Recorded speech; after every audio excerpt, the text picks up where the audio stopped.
Good evening. It is Monday, July 1st, 2024. Welcome to episode 69 of Porterhouse and Teal Live. And this is another very impromptu version of our podcast this evening. And we'll see how long it goes. It's been kind of very warm here, and we've still got a lot of things to take care of outside. So as the sun is working its way down, we'll be working our way back outside to take care of some of those things. But how are you doing this evening, Rebecca? I have to say I'm good. I made it to 63. Yesterday was my birthday. Yes. However, we were on a little road trip, which was really good. But there was one person that I would have loved to say hello to and didn't have the opportunity to see him. Well, who would that be? That would have been Clyde the Glide. Oh, yeah. Yeah. We wound up going. It was actually pretty nice. I would say that it's something we probably need to do a little bit more of, quite honestly, because the last time we got in our motorhome and got on a little road trip was back in September of last year. And so we need to do a bit more of that. As much as we like our homestead, as much as we like our home, and all of the things that we do around here and being able to share those on our YouTube channel, it's also nice to be able to step away from that from time to time and have a little reprieve. I will say at this time of year, it is not really the thing you're going to be able to do for any length of time because we are expecting some very hot temperatures within the next 2 weeks. Today was going to be the coolest day of the next 2 weeks. And I believe it was probably 104 or 105 today. At least. Yeah. At least. And it's expected to get, we're talking north of 112 on up around 100. And what did they say forecast wise? 100, 112, 113. Up to like 115, and whenever we get temperatures like that, it's very, very hard on not only the plants, but the animals as well as us. And our poor chickens, they're out there with their tongues hanging out. Yeah. I actually, when weather's like this, I tend to try to make at least one trip out there in the afternoon, and I will squirt them down with a hose. They don't actually prefer that. They run from me when I do that, but they like the end result because they are, they do get pretty hot. And even though the birds that we do have seemingly are able to handle the heat, any kind of stress like that is going to, affect their egg production. It's going to affect them and their health. So it's something that I tend to do, when I'm over on that side of the house when it's hot. But man, it is getting it out there right now. In fact, our grandkids are over and they're out in the pool. They're actually in the pool swimming right now. Yeah, they're doing their thing. So we might think about possibly doing that ourselves here, before the sun goes down. But we thought we'd jump on here tonight and just talk about a few things that we've got going on around the homestead, some of the things that we've been doing this past week, as well as a couple of noteworthy things to talk about in the news. And we thought we might just have a little conversation about that. Anybody wants to join in, feel free to comment. But that's what's going on with us. Good evening, Scanes and Hogs 14, man. How are you guys doing this evening? Good evening. Yeah, I know it's hot up in Northern California, but how's the weather down there in Louisiana? I don't know if this is some kind of a widespread type of an event, but we are going to be going through it here in the next couple of weeks. So a couple of things I wanted to talk about on that. Let's see here. As I mentioned, anytime we get temperatures that exceed 100 degrees or actually about 105, when it gets up around 110 and beyond, you start running into some issues both with plants and animals. And, from the standpoint of plants around here, north of 112, you start getting some damage to the young tender growth that hasn't been hardened off yet.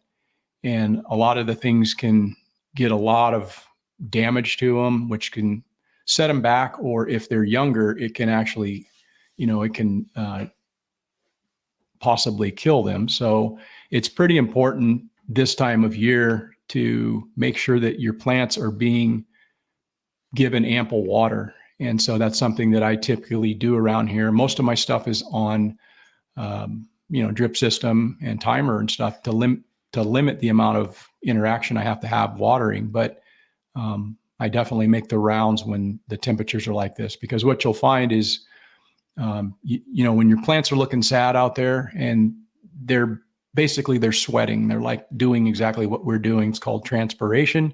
They're losing the moisture out of their leaf structure. And, you're going to see that in the afternoon when those temperatures are at their highest. And, you'll see that on your squash or any of the kind of more succulent, younger, tender plants. You're going to see that sort of stress on them. Some of the other more established trees are probably not going to be having a problem, but again, they're going to be under a period of stress too. So it's just something to mention. You might want to make sure that all your stuff is getting amply watered throughout the day. And that's something that I've been certainly focusing on around here. What's that? Oh, I don't know. I thought you were going to say something. Oh, well, I did want to say thank you to Suzette, if she's out there, for purchasing soap and comfrey. That was yeah. We've been shipping some of that out. We shipped some to Suzette today, and I hope she enjoys that.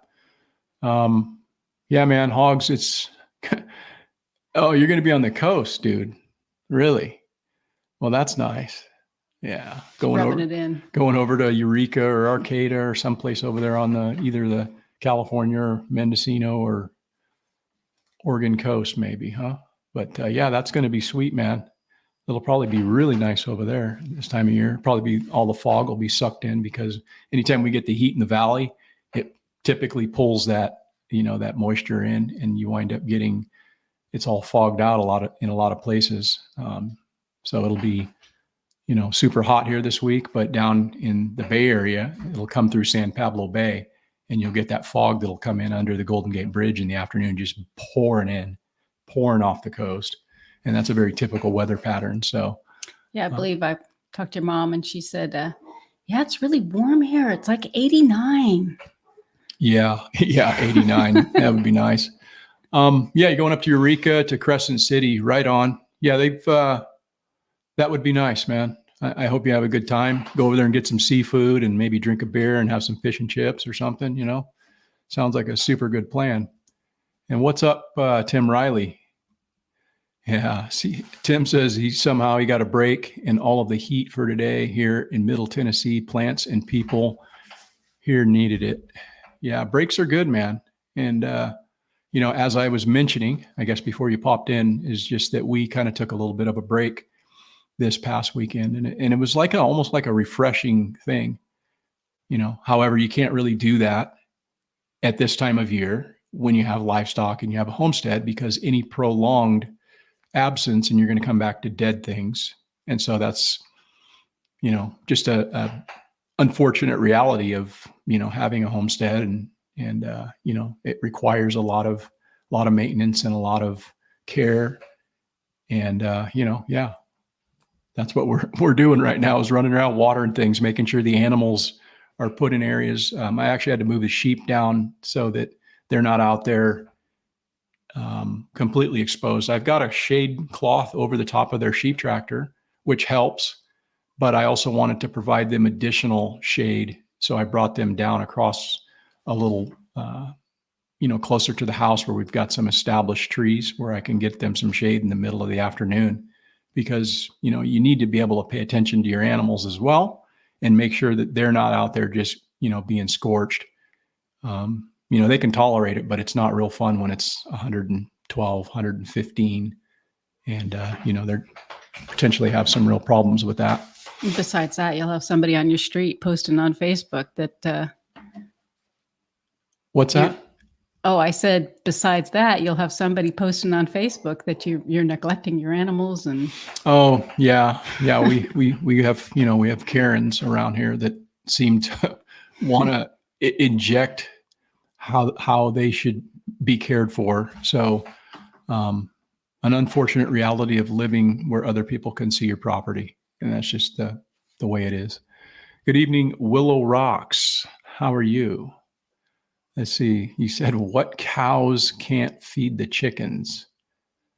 Do you understand that, Sweet Pea? I don't know what's going on with that. What cows can't feed the chickens? I'm in the dark on that one. You might have to elaborate, but that doesn't make any sense to me. Maybe it was humor. Well, we should train the cows to feed the chickens. Oh, I see. Yeah. That would be great. That would be fantastic. I mean, we could teach them to do a lot of things that would be, but I mean, that's kind of wishing, is it not? But yeah. That is wishing. Yeah, right on. So yeah, we went down to, where we wound up going was we went down to Auburn. There's a race that's run down there, an ultra marathon race. It's the oldest 100-mile trail race in the country. And it's very prestigious. It's very hard to get into. And I've run it before. I ran it in 2017. And I was of the mindset at, most recently that, I've run that, been there, done that. I'm not going to really try to run it again. But after having gone there this weekend, I'm kind of inspired yet again to maybe put my name in the hat, because it's a lottery system. There's probably about 8,000 people every year that apply to this. And you have to run a qualifying race. So you have to run your qualifier, then you apply, and then you hope to get selected. And there's only 369-ish, 370, and it varies from year to year. So very few number of coveted spots for the race. But yeah, I was firmly inspired this past weekend. And anytime I find myself around other people who are doing things both mentally and physically challenging, I become inspired by that. And that's partially the draw for me to, be within that community, the ultra marathoning community.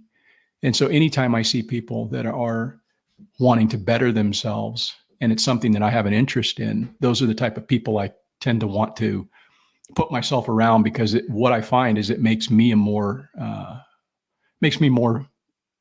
motivated to do the things that I'm interested in.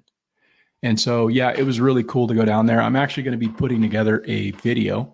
It's probably not a piece of content that most people associated with this channel at this point, being a homesteading channel, would find extremely interesting, but I do want to document what we were able to see up there, and I want to put this out there.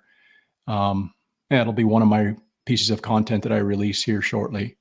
So you can either watch it or not watch it, or yeah, I don't know. I think it'll be a fun thing to do. I don't do a lot of stuff with running, but I was up there and I decided, hey, I'm going to start taking some video while I'm there, and then I'll see if I can't put something together in an interesting way that kind of tells a story about what these runners are going through. And actually what this is about is it's called the golden hour. And it's the last hour that these runners have to complete this race. It's from the hours of 29 to 30. You've got 30 hours to complete this race in its entirety.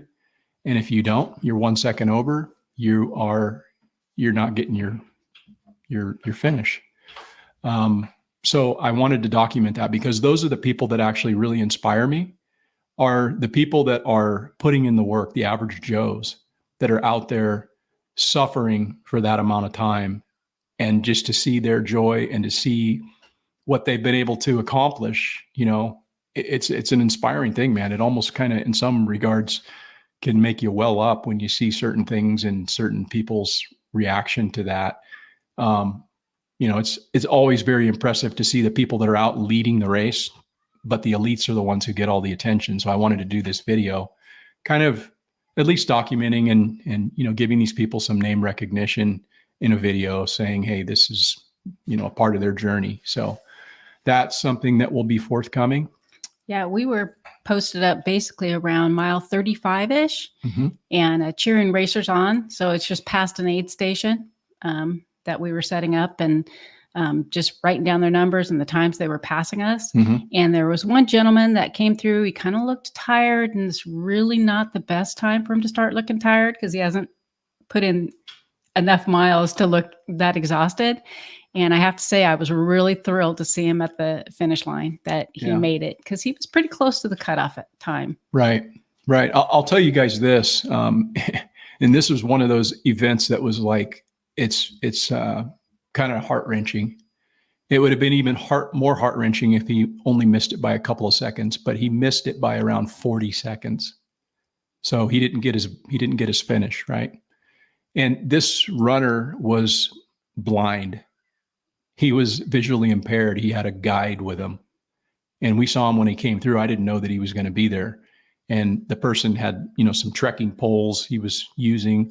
And then the runner guide that they had was guiding him. Hey, there's something on your right, there's something on your left type thing, because I don't think he has really good peripheral vision. I don't know to what extent his vision is obscured, but he's legally blind. And so turns out this individual wound up getting onto the track at Placer High, and he had about 300 yards to run.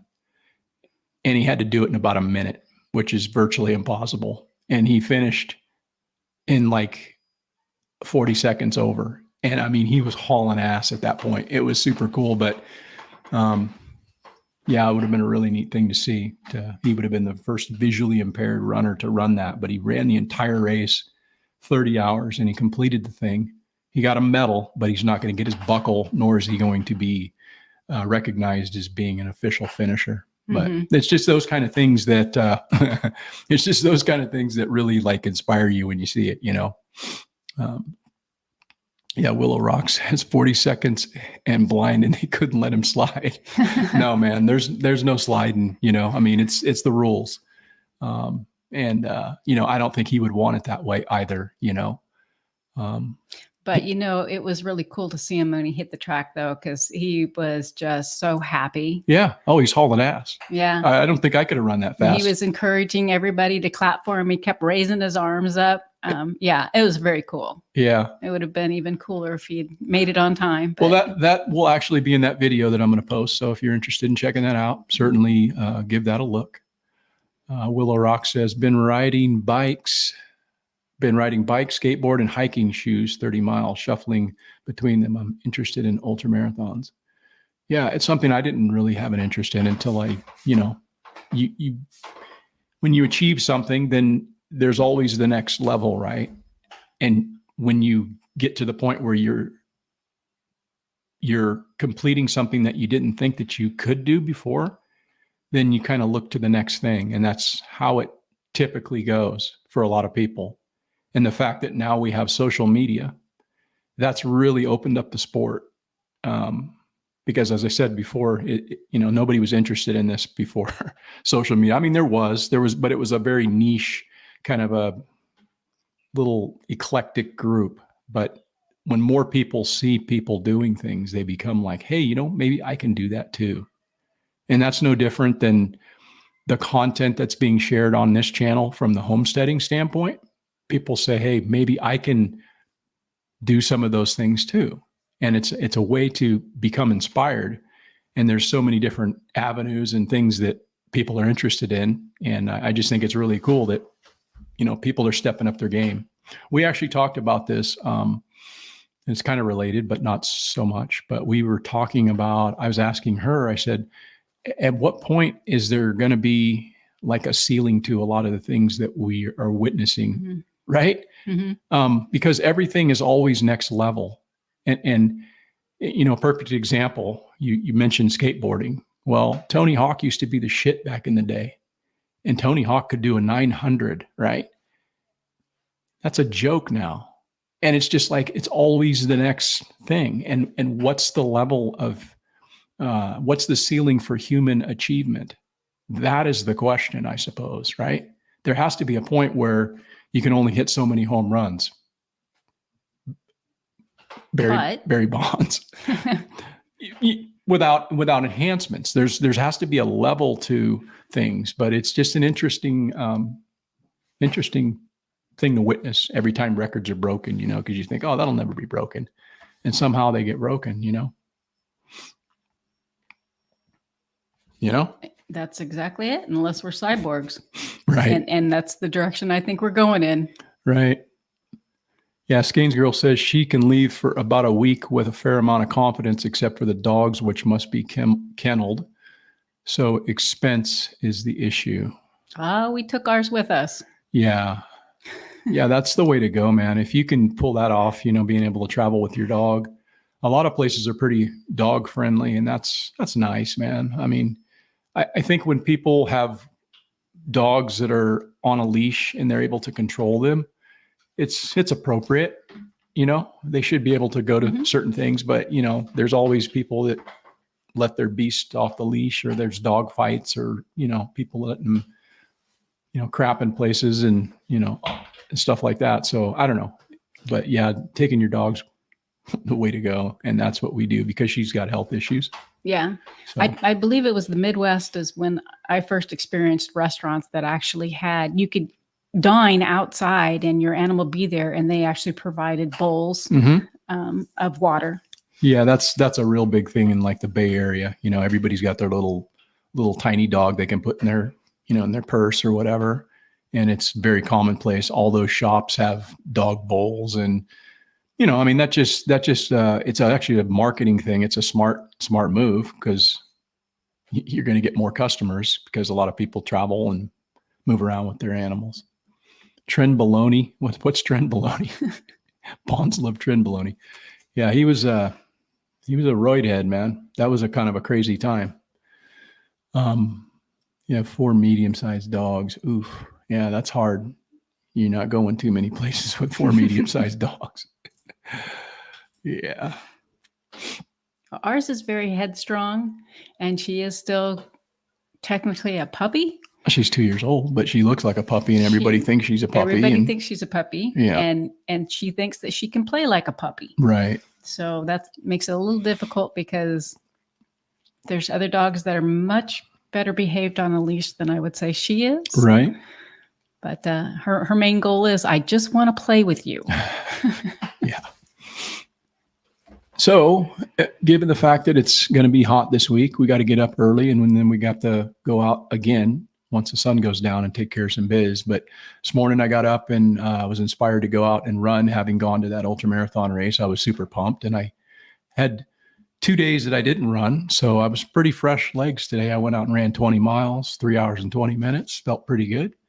And came home, did a little rehab, and started working on some content, and decided to jump on with you guys and just kind of give you a little brief update about what we're doing around here. And one of the things that kind of came to mind was that this is the half year point. And so I kind of looked through my little notebook over there to see what we've actually accomplished, in, at least from my perspective. I'm not sure of the goals that you had written down or what you have for the year, how much of those you've gotten taken care of. But for me, I had written down like 12 specific goals for around the homestead this year. And yeah, I got 7 of them completed thus far. A couple of them are big items. One of them is the solar. It's not completely online, but we are in the process now of having them come back and do their inspection and all of that. And we'll probably be online within 2 weeks. So that's a big step for us. And, 7 out of 12 goals for half the year is not too bad. Also had some goals for the channel. Some of them I'm not going to be able to do because I've already fell down on that.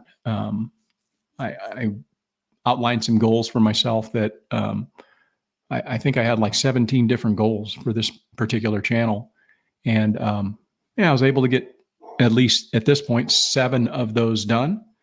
So yeah, if I get a few more ticked off, I won't be 100%, but we'll be moving toward being a little bit better each day, right? Mm-hmm. Yeah. Yeah. And I hope you guys are doing the same because, that's what it's all about, man. Just one step at a time. Yeah. And as far as doing the soaps, I think I pretty much have my my recipe down and got three fragrances underneath my belt. I'm eager to start a different one and see how that goes. Right.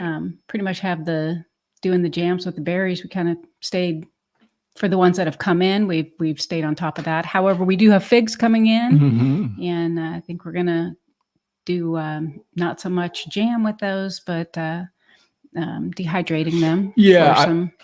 I'd like to try dehydrating them or possibly freeze drying. I don't know which would be better. We've got the ability to do either, but they are a really good source of fiber and a really great, thing to have, not only for a snack, whatever, but anytime you can eat whole food, particularly food that's been grown on your property, you're better off than grabbing shit out of a bag that says Dorito on it.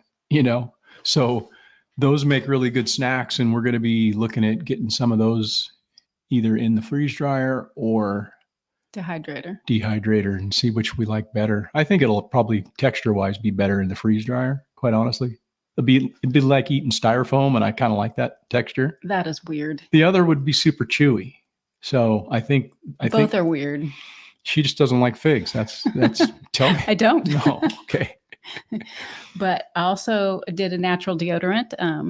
London, I have to say, I am just waiting on Amazon. Right. They're sending me my containers, but they haven't shown up yet. Right. So I'm anxious to get that mailed out to you. Yeah, I've been using that, the stuff that you made, and I kind of dig it, quite honestly. I'm kind of waiting for you to get those containers too, because I would prefer it in a stick, a stick applicator instead of now it's just in that little tin that I got to kind of wipe it under my arms, which I'm not really a fan of. But how's that go? Wipe it under my arms like this. Yeah, I'm not a fan of that. But yeah, I'm kind of digging that because, man, if you look at what's in those antiperspirants, and I've used them for years, whatever. Mm-hmm. But if you can eliminate that kind of shit, putting aluminum underneath your arm and all kinds of other chemicals which you don't really know what they are, why not make your own? And so that's kind of what she's been working on and doing. And it's been kind of fun, kind of nice. So that was actually inspired by London because he had asked a question of if we knew. And so I thought, you know what, I'm going to give that a try. And yeah, right on.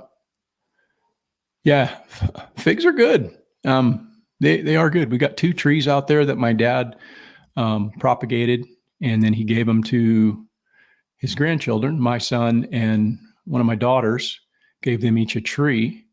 And at the time, they didn't have a place to plant them, so we planted them out here. And there they be. There they be, and they've got their own cuttings now and their own trees on their own property. But yeah, figs are good, man. They are a good resource for sure. And then the ones that you don't eat, feed them to the damn sheep in the sheep tractor. They like them too, right? They do like them. Yeah, it's a good source of carbohydrate for them. The chickens like them too. Oh yeah, man, figs are gross. Figs are gross. I am with you. She agrees over there. Nah, man. Figs. Yeah. See, Tim Riley knows what's up. They're tree candy. For sure. Yeah. Let's see. Hog says, I need to order some comfrey from you when I get back from vacation. That was a great vid you put out on it. Hey, thanks, man. Appreciate it. And yeah, we've got some more for sale. Yeah, I'll hook you up. So just, put it in order. I'll hook you up for sure. Those poor sheep. Yeah. Speaking of sheep. What about them? Well, we sold. Oh, yeah. We sold a lamb. Yeah. I believe we told you last week that we sold a lamb. Mm-hmm. However, last night it finally departed the property. Yeah, they wanted us to keep it for a week or so, which we agreed to, which is no problem. And they came and got it last night, and they even named it Ollie. Well, Oliver, but they call it Ollie for short. Yeah. And he's got he's a white with the little 2 kind of dark patches around both eyes, and then his white ears are tipped in the same color. And so he's kind of a neat, unique looking little beast. I was kind of stoked when he came out. I thought, oh man, he's cool looking. If I needed another ram and, wanted to put him on some other genetics, he'd probably make a pretty good thing. And he's actually the bigger of the 2. The other one was kind of more, like kind of more of the runt. The runt should have came out first. Because he slid out real easy. Yeah. After she got broke open by old Ollie there. But yeah, I think we're going to probably yard him out of here this week though, because I want to get him off the payroll and just take him down to the auction, and what we get for him, we get for him. I don't think we're going to get $150, but It's like he has a halo. He's all black, but he's got this one white circle on the top of his head. Yeah, Fig Newtons are, man, those are screaming, dude. I could tear up some Fig Newtons. I used to love those. But yeah, I try to not eat those. We ate a lot of them up when we were hiking the PCT. That was like a dinner treat. We had the little packets of. I wouldn't necessarily call it a treat. I just needed the nutrients. Were you actually eating them? Because I don't. Yeah. Okay. Yeah. They will grow on you when you're on the PCT because you're damn near starving. Yeah, you were. It's amazing what you'll eat. Oh, dude.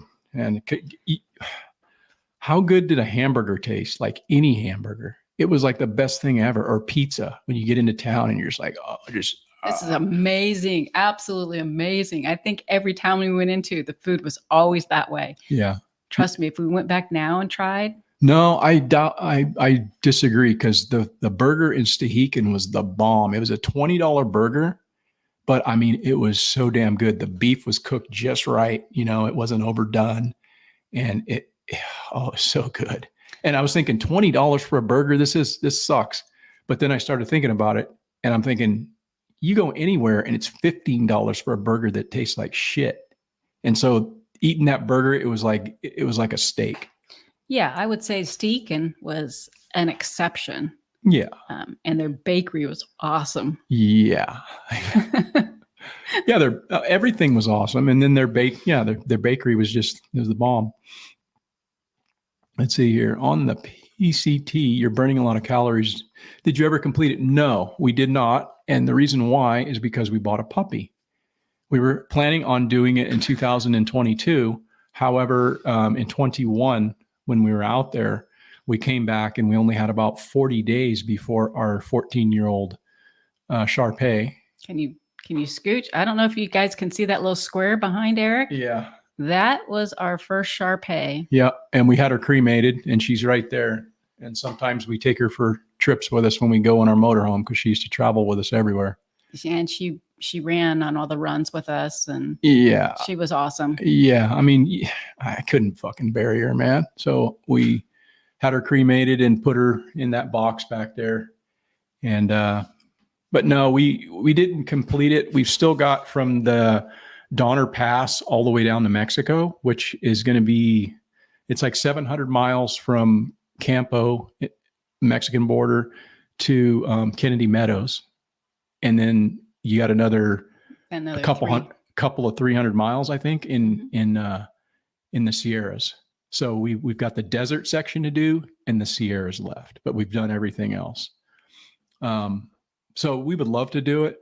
I'm not like extremely pumped to do Southern California only because Southern California is not that bitchin' as far as like your mountains. You got big mountains you'll be hiking on, and you've got expansive views and vistas and stuff, but it's not like Washington. You're not going to see the things like you're going to see up in Washington and Oregon and parts of Northern California. But like the desert is not like my jam, but it's more about the people that you meet when you're out there and the experience of being out there and just kind of doing it. So it's not all about the things you see, it's about the things you meet. So or people that you meet. Bonding. Yeah. Yeah. Especially when you're with somebody for a very long time in a small tent. Yeah. Yeah. You have to be kind of bonded with that person. You have to like that person. Yeah. Yeah. Willow Rock says, I love backcountry hiking. I went 50 miles into BLM near Battle Mountain, Nevada. I had 4 days free of wildfire smoke. Yeah. Battle Mountain's kind of it's an interesting, well, I've never really been there. I've driven through there a bunch. Every time I come through there, I'm just going somewhere else on 80. And I always drive through Battle Mountain. But I imagine there's some pretty cool places out there. Because Nevada, I mean, it's a vast state. It's very unpopulated. A lot of BLM land. It's probably, I think, from what I recall, it's the state with the most federal land, Bureau of Land Management. And it's the least inhabited. Most of the people live in like 2 counties, which would incorporate Las Vegas and then the Reno Sparks area. And the whole rest of it is like nothing but, expansive views and big mountains out there. So Can't do the ACT. You must mean the PCT. Because I like being alone. I can't do the ACT. What's that mean? I don't know. Okay. Your daughter and grandkids live there in Battle Mountain. Nice. Yeah, I have not been to Lamoille Canyon. Like I say, I've only driven through there. I've never spent any time. Oh yeah, Trinity Alps, man. Yeah, you actually go through the Trinity Alps when you're on the PCT. It goes through a portion of there. It's gorgeous. And then prior to us actually deciding to do the PCT, we did some day hikes out in the Trinity Alps. And yeah, it is fantastic out there. It's awesome. And our one dog that's back here actually went with us. Oh yeah. Oh yeah. We have this picture of her because we were hiking through, and she was so tired she actually just crashed out. She's sprawled over this huge rock. Oh yeah, it's cute. It's a cute picture, but yeah, she was broke off. Okay, so the AT you met. Yes. Yeah, the AT's another trail out there that people like to through hike. I don't really want to do it just because there's too many goddamn ticks. Yeah. People wind up with ticks out there, and I'm not a fan. But no, I probably would do it. I'm not a fan of that portion of the idea of doing it. Also, too, this past week, I was the keynote speaker in a webinar, and I was asked by members of the South Dakota Specialty Producers Association to give a talk on biochar. And so it was a project that was funded through the USDA NRCS. So yeah, it was cool, man. I got on there and had a conversation with the lady that was hosting the webinar. And I think from what she told me, they live streamed it to their Facebook page, but it'll be getting put onto their YouTube channel at some point. So when that happens, I probably will put a link in the community page. So if you are somebody that is interested in biochar from the standpoint of what is it, how it can be used, different things about biochar from the entry level and beyond, that might be something that you want to check out. But yeah, that was kind of fun to do. Let's see here. I think moving those sheep made me itchy. Yeah, they probably did. Either that or being on that field. Okay, so you're saying Lamoille Canyon has 42 trail, Ruby Crest Trail. It's mostly hiking at 10,000 feet. That's some stout elevation, man. Yeah, that's some stout elevation. Anytime I get, above 10,000, it's kind of hard to move around. And then you get above that and you start, you can get altitude sickness. I've hiked a 14er, get up around there and you just get a splitting headache. I'm not really acclimated to that kind of environment. And so I opted to stay in town. It was good. Yeah. She hung out in Breckenridge, which is a super cool town, Breckenridge, Colorado. Very expensive. Oh yeah. It's touristy. I wouldn't mind going skiing there sometime though. That's pretty cool. Yeah. Yeah. Dogs are great. Dogs are the best to hike with, great protectors, etc. I concur. That is absolutely the truth. Yeah, so that's kind of what we've been doing around the homestead here, I guess, a little bit, right? Nothing too fancy this week. Just been kind of plugging away, and I think this next week we'll be just trying to stay cool, man. But a couple things. I guess it's kind of almost like the elephant in the room with what happened here last week with that debate. And I don't know. There's a lot of people talking about it. There's really not anything we can do about any of this, but it is kind of fun from the standpoint of, looking at what's going on here politically. And I don't know. What do you think, Rebecca? Why would they have taken a week to prepare the president and, get him prepared for this thing? And then all of a sudden, it didn't turn out so well. So why do you think that, what do you think was the cause of that? Or what do you think's going on with either the president or the decision to trot him out there like that?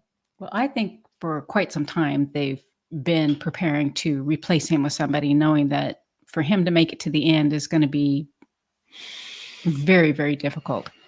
But if they took a week and prepared him, maybe he could stay on track. And that was not the case. Yeah. It was kind of weird. I don't know. There's been a lot of people who've been making, comments about it, and I think it's worth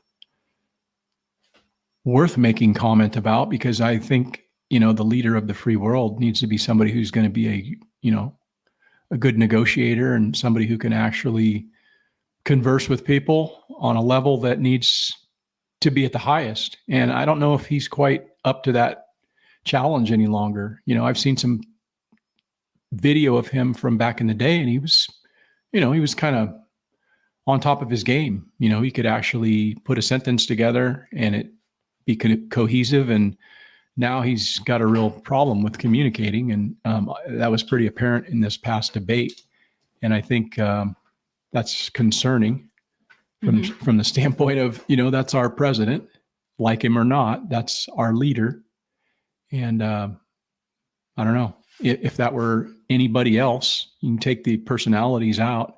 You can put a Republican in that position. And if that was a Republican talking that way, and remove Trump's name from the ballot and put somebody else up there, if that was the case, I don't know how many people would be willing to support somebody like that. So it'll be interesting to see where we go from here. But my latest is, well, I found it really ridiculous to say that, a few days ago he caught a cold and that's why he was having problems, and he's got a stutter problem and he's got this and he's got that.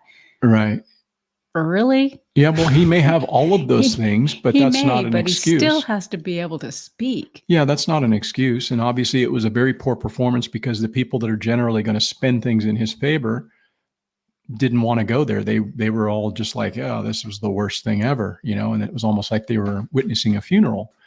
And so, that was very interesting. And I know that there's been some discussion about replacing him, but I don't even know if that's something that's possible. Is that something that they can even do? I heard something today. It was by I'm not sure if this guy's still in Congress. His name's Jason Chaffetz or whatever, but he was I think a congressperson at one point. And I don't know if he's still, or he's just a pundit, but he had something interesting to say about it. And I think that there's some validity to what he has to say. And here's that clip I'll play for you. Whole idea and this whole notion that maybe they should get a different candidate, that's not the way the system works, folks. You can't just go to your convention and say, well, it's not going to be Joe Biden. We want it to be Gavin or Gretchen or somebody else. That's not the way democracy works. And for the party that says they want to save democracy, that's not the way our system real works. Quick, Jason, you're telling us, and we talked about this before we came on camera, even with Joe Biden's participation, most people say, well, the problem is Joe Biden would never give it up. You're telling us, even if Joe Biden said, okay, you're right, I'm not doing well, I don't think I can win, they can't switch out names on ballots. No, it depends on the states.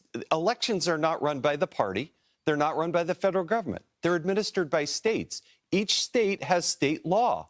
Once you go through the primary, once you go through the caucus, you have to follow that law. Now, I work with the Heritage Foundation and the Oversight Project. We started looking at this about 4 or 5 months ago.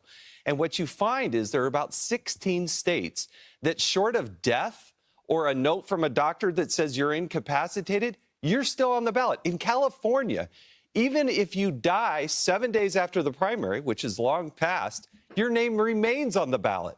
And it doesn't go to Kamala or somebody else. Wisconsin, Nevada, all. So anyhow, that's an interesting take. And, he sounds like he knows what he's talking about. It sounds like it's, I think that a lot of people have been saying, oh, he's going to be replaced. And that's been my thought. I suppose that they could replace him. And Willow Rock says he's getting replaced, as a lot of people have said that he's getting replaced. I don't know. I guess we'll find out, as far as how that's going to go. But what I've heard as of late is he's not willing to step aside, or at least that's what's being stated publicly. So it is just kind of interesting. I think we all only have one voice, and that's our vote. whether or not that vote actually is legitimately counted, we'll see how things play out. But that's our really only voice to any of this. We can talk about it, you and I, and amongst us here on the internet.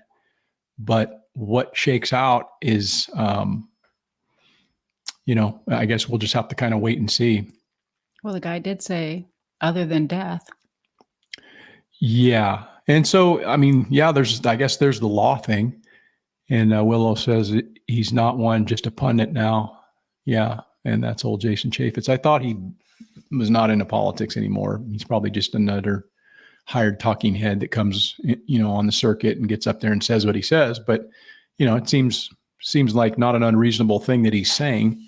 I don't know the law, and I think a lot of people don't know the law. So I think that's why they're suggesting that he's going to be replaced by Gavin Newsom or Michelle Obama, or, pick your person.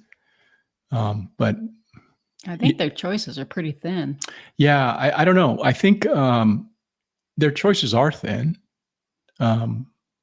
But I don't know. I know that they can do a lot of things that outside of what the law says, they can kind of manipulate things to their advantage. So I guess we'll just have to kind of wait and see. But it was a very interesting week with what transpired. I was not expecting, Biden to just kind of completely shit the bed like he did. I mean, he really looked bad. I mean, really bad. And everybody could see it, on both sides. And it was just an interesting thing to kind of watch, Yeah. Yeah. Newsom. Yeah. He's that dude, man. I'm telling you, anybody that's listened to this live stream for any amount of time knows that I've been talking about this guy before they were talking about this guy. And he's like the devil, man. He's just such an evil person. Anybody that wants that level of power and he's willing to, put himself in a position to just walk all over the top of people and tell you lies directly to your face. He's just one of many of these serpents that are in the state houses around the country and within Washington, D.C. bureaucracy. And he wants nothing more than to be the president of the United States. He's wanted that since he was a child, I'm sure. Newsom is all about Newsom. Yeah, there's nothing more to it. He's horrific. If you don't live in this state, you don't really know. All you know is what you might hear. But he's a piece of work. Let's see here. Yeah, well, I think to some extent a lot of them are dictators, Hogs.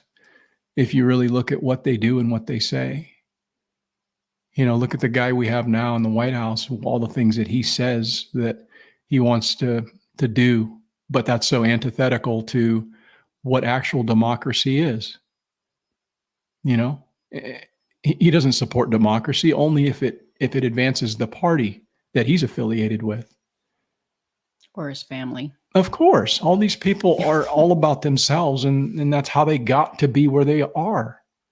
Why would you want to be in public service like that until you're damn near a corpse? It's because it's so good. It's so corrupt. You got people licking your boots.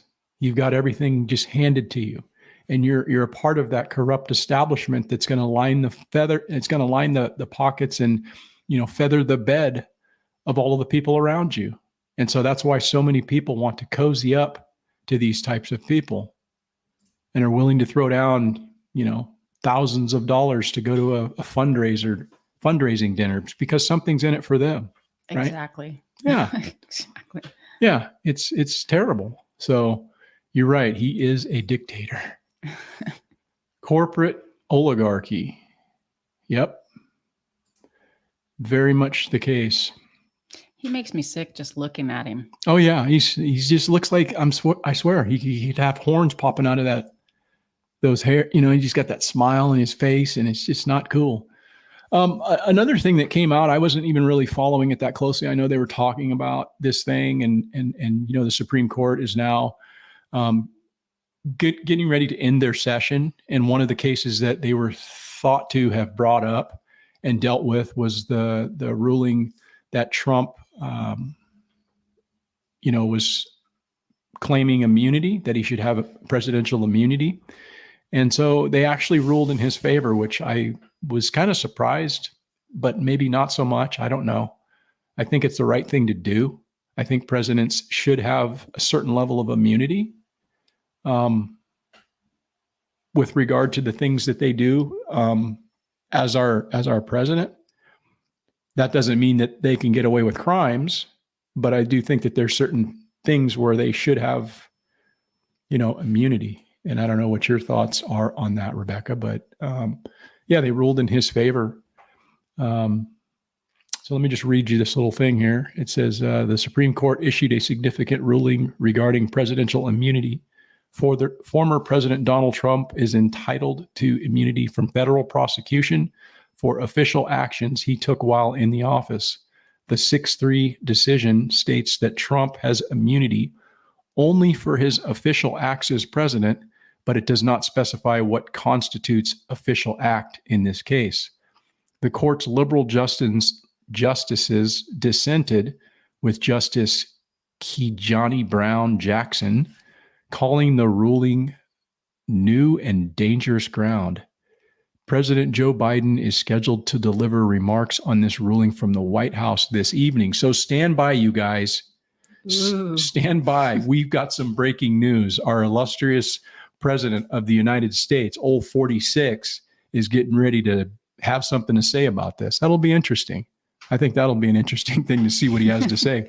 I'm sure he'll be reading a prepared remarks straight from the teleprompter. So I hope he does not. You really think it'll be a teleprompter or just paper in front of him that he could probably follow better than looking at a teleprompter? He's having a hard time following a lot of things. And I think the teleprompter is what he'll use, because I think what he'll say is probably maybe coming from the Oval Office or some, official looking location. But that'll be interesting to see what he has to say about the decision that the Supreme Court has issued.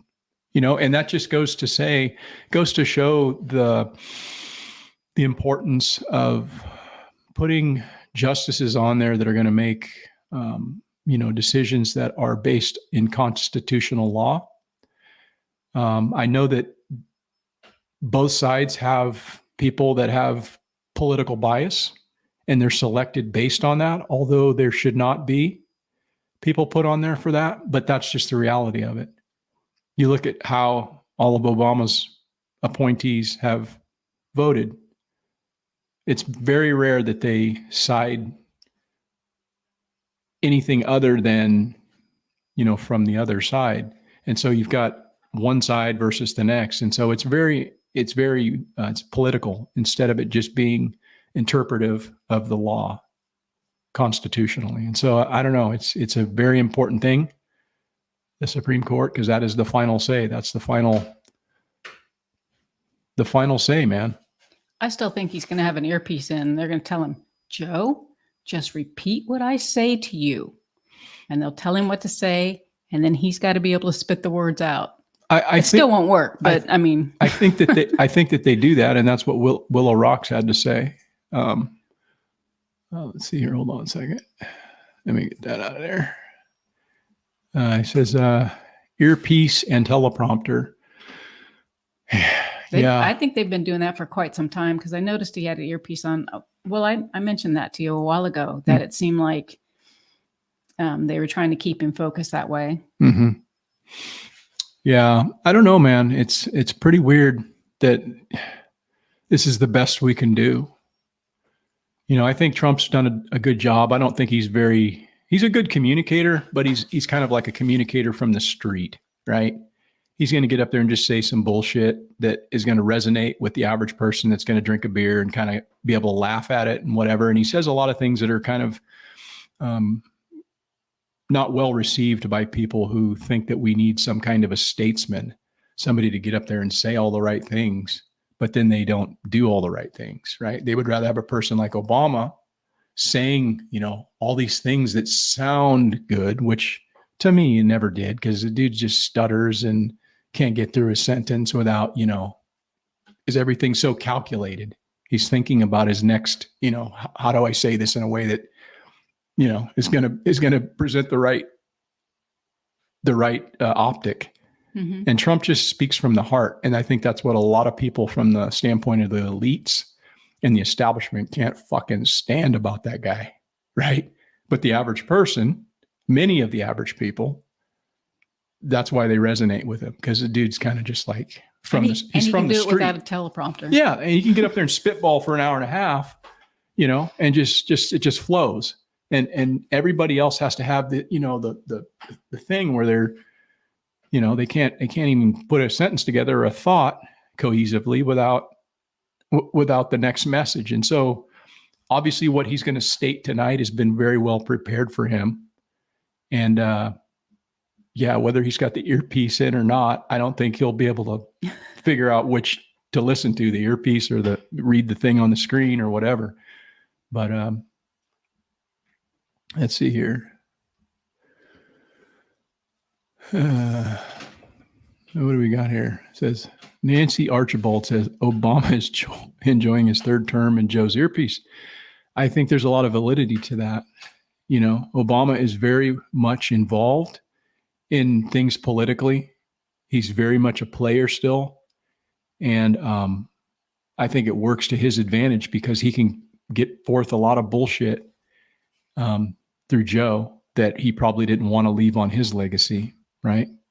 He didn't want to do a lot of the things. You know what was interesting to me on this debate? I don't know how Trump didn't bring this up, but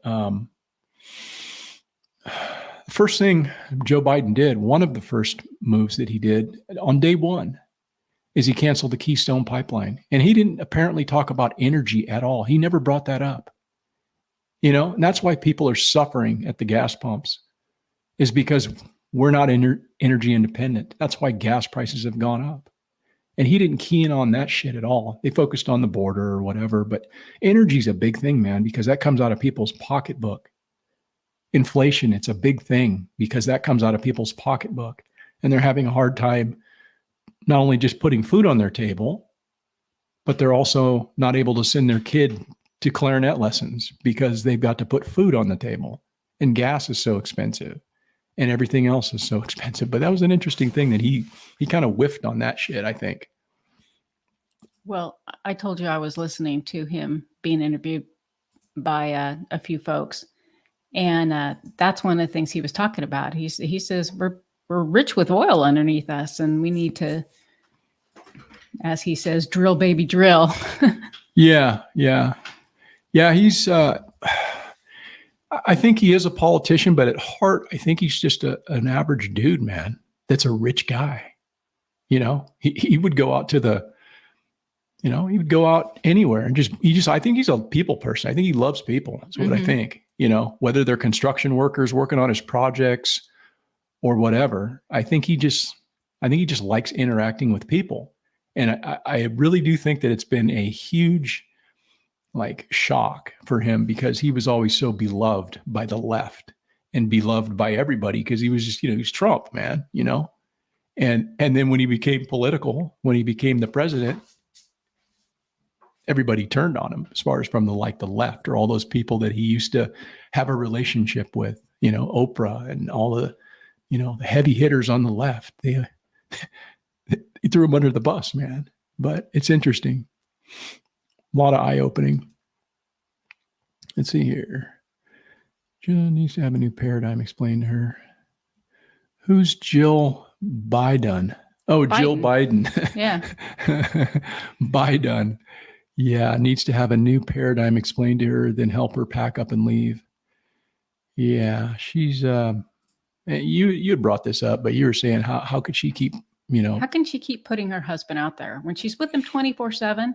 She knows he's got problems and he can't get around without somebody guiding him. I mean, we watch footage of her walking him off the stage after the debate. Right. Yeah, how do you do that and feel good about yourself? Mm-hmm. Yeah, I don't know if Nancy Reagan would have done that, if you think about it. I don't think she would have allowed her husband to be this much of a fucking laughing stock and as much of a puppet because he's really not running shit. He's there, but somebody else is getting everything, done for him. So it says he's the real POTUS. I'm assuming you're talking about Trump. At this point, he's not, but I think if the people's voice was heard in this next election and the candidates are who they are currently, I think if the votes were counted, in a fair and just way, I think he would be, president again. But I don't know. I may be proven wrong, but I've said it from the jump that I don't know if that's going to happen. But I will say this, that if they are going to continue to have Joe Biden, it's going to make it very difficult for shenanigans to be believed. If it was another person that was in there, like Michelle or Mike, if you prefer, or Newsom or any other person, it would be more believable. Shenanigans would be more believable, but it's not believable at this point, so they got their work cut out for him if they're going to continue to run him as the candidate, because, no longer do we have COVID to have him hide behind. He's going to have to get out there and campaign, and the dude can't get on and off the stage by himself. And every public appearance that he makes with other world leaders, he's the only one looking the other fucking direction, while everybody else is standing there for a photo op and old boys looking the other way. And then people have to say, oh, no, you didn't see what you saw. It's a deep fake. Right? Mm-hmm. Yeah. Let's see here. HRDs, man. What's up? How are you? Good to see you in the house tonight. We just thought we'd pop on and have a little conversation, little ad lib. Yeah. And didn't know we'd go an hour, but here we are, an hour into this thing. And we're going to have some good dinner tonight, man. You know what? She's really hooking me up. I think what I've done is I'm changing my diet yet again. More to kind of a Mediterranean style diet, and just see how that works for me and everything and us. I think it works. The dinners are friggin' out of this world, but it's putting more work on her, a lot more prep and a lot more, but there's so much more dishes. I would just say it requires a lot more dishes. So there's a lot more time in the kitchen. Yeah, it is. Let's see here. Skane says, did you see what Tucker said? His neighbor, who is friends with the Bidens, said the family was upset when they decided to run in the first place because Joe had dementia. Yeah. I don't know, man. I could just be hearsay. I believe it was said, but who's to know if that's true or not? You think it really aligns quite well with when they did do a cognitive test on him a few months back, and then they came out with the results of that, and it said that he had some issues, and then he came out and did a press conference right after that, and people were questioning him about it, and he got super defensive and looked like a buffoon up there, just like an angry, confused old man. And it was like, man, why did they trot him out like that? That just made him look super bad, right? And I thought it was kind of on purpose that they did that for some reason, like they were getting ready to throw him under the bus, but I guess that wasn't the case. But it wouldn't not surprise me if people on the inner circle knew more. Certainly his family and closest advisors and all of that, they're the ones who are changing his diaper, right? They're the ones that are picking up all his spills and everything. So they get to see what we don't get to see. And it's just speculation, but I take that, for what that's worth. And see, my gut feeling is that Obama did want him in there because that gave Obama his third term, and that he was hoping he would get in on a second. That would give Obama his fourth term, or Michelle, which would give him his fourth term too. Yeah, I don't even know, man. Like, that's it. We'll just have to wait and see. It says, then I think how they wheeled the Crypt Keeper Feinstein out for a vote on the floor so that they may keep Joe. Yeah. Again, it's a sad state when people get to a certain age and you think, boy, they should really be going out to pasture and enjoying the rest of their life. But when you have a job like a politician and you see the age of these people, you realize it's really not a job. It's just a cartel. And they have a hard time getting outside of that influence. And it's very desirable. I think power is very, very intoxicating for a lot of people. And she's she died in office, I essentially. was going to say she's no more. Yeah, she died in office. You think that Joe may have an Epstein moment, huh? Yeah. Well, it very well could be, because remember what old Chaffetz was just saying. He was saying something about, there's exceptions for medical type things. Well, if there's a doctor's note that's produced that, oh, Joe's got this or Joe's got, then it would be a lot easier to make that switch from the standpoint of legalities. But otherwise, if there is such a thing, there is such a law that prevents him being swapped out for another candidate. The Epstein thing could be a thing, right? Yes. Yeah. Let's see here. Oh, yeah, they cited it as a reason to not charge him in the document case because of his mental acuity was less than what it should be, I guess, right? Yeah, no, I agree with you guys. I think that's pretty clear to a lot of people, even the people that don't want to admit it, that are in support of Mr. Biden. They don't want to admit the fact that he has these issues. I do believe he is very compromised. But nonetheless, we are about going to wrap things up here, guys, tonight, unless you guys had something else you wanted to cover or wanted to talk about. Did you have another video? No, not really. It was a video that doesn't have really great sound, so I don't really want to play it because the volume's super low. But I think the grandkids are still out there at the pool. We might be able to sneak out and actually visit with them for a little bit. And then we've got some things to button up around here for the remainder of the evening. But I do want to appreciate or show my appreciation to you guys that decided to stop in. Always love having a conversation and bouncing some ideas off you guys. So we will stay cool for sure. We're going to be firing this AC up here pretty shortly. It's like 85 in our room, which isn't like too bad.